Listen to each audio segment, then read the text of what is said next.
Hello friends, आजच्या या व्हिडिओमध्ये आपण माहिती पाहणार आहोत. अभियोग्यता चाचणी घेण्यासाठी आता उपोषण करण्यात येणार आहे याविषयी माहिती आजच्या या व्हिडिओमध्ये आपण पाहणार आहोत. तत्पूर्वी तुम्ही आमच्या एज्युकेशन अँड स्पोर्ट्स या चॅनलला अद्याप सबस्क्राईब केलं नसेल तर सबस्क्राईब करायला विसरू नका. पाहूया अभियोग्यता चाचणी घेण्यासाठी उपोषण. राज्यात पवित्र पोर्टलमार्फत अभियोग्यता आणि बुद्धिमापन चाचणी दिलेल्या उमेदवारांना शिक्षक भरतीत सहभागी होता येणार आहे. 23 जून 2017च्या शासन निर्णयाप्रमाणे 12 ते 21 डिसेंबर 2017 दरम्यान अभियोग्यता आणि बुद्धिमापन चाचणी घेण्यात आली आहे.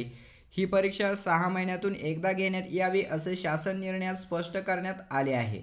परंतु 2017 नंतर अद्याप ही चाचणी घेण्यात आलेली नाही. त्यामुळे ही चाचणी तात्काळ घेण्यात यावी या मागणीसाठी संतोष कुमार राठोड या युवकाने सेंट्रल बिल्डिंग या ठिकाणी उपोषण सुरू केले आहे.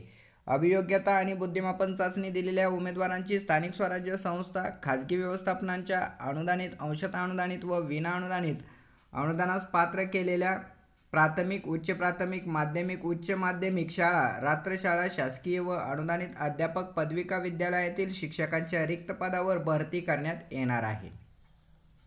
2017 नंतर चाचणी न घेण्यात आल्यामुळे अनेक उमेदवार शिक्षक भरतीपासून वंचित राहणार आहेत. त्यासाठी शिक्षक भरती 2 टप्प्यात करावी. अगोदर तात्काळ अभियोग्यता आणि बुद्धिमापन चाचणी घेण्यात यावी. त्यातील उत्तीर्ण उमेदवारांना शिक्षक भरतीत संधी द्यावी अशी मागणी राठोड यांनी शिक्षण आयुक्त कार्यालयात केली. जोपर्यंत परीक्षेबाबत लेखी आश्वासन मिळणार नाही तोपर्यंत उपोषण सुरूच ठेवणार असल्याची माहिती राठोड यांनी दिली. दरम्यान आयुक्त कार्यालयाचे प्रशासकीय उपसंचालक सुरेश माळी यांनी परीक्षा परिषदेच्या आयुक्तांना पत्राद्वारे परीक्षेचे आयोजन करण्याबाबत कळवलेले आहे. एकूणच काय तर आता अभियोग्यता आणि बुद्धिमापन चाचणी घेण्यासंदर्भात उपोषण करण्यात येत आहे. त्याबाबत शिक्षण विभागाकडून महाराष्ट्र राज्य परीक्षा परिषदेला कळवण्यात सुद्धा आलेले आहे. त्यावरती महाराष्ट्र राज्य परीक्षा परिषद काय नेमके निर्णय घेतं हे पाहणं महत्त्वाचं ठरेल. अधिक माहितीसाठी तुम्ही आमच्या चॅनलला अद्यापही सबस्क्राईब केलं नसेल तर सबस्क्राईब करायला विसरू नका. धन्यवाद.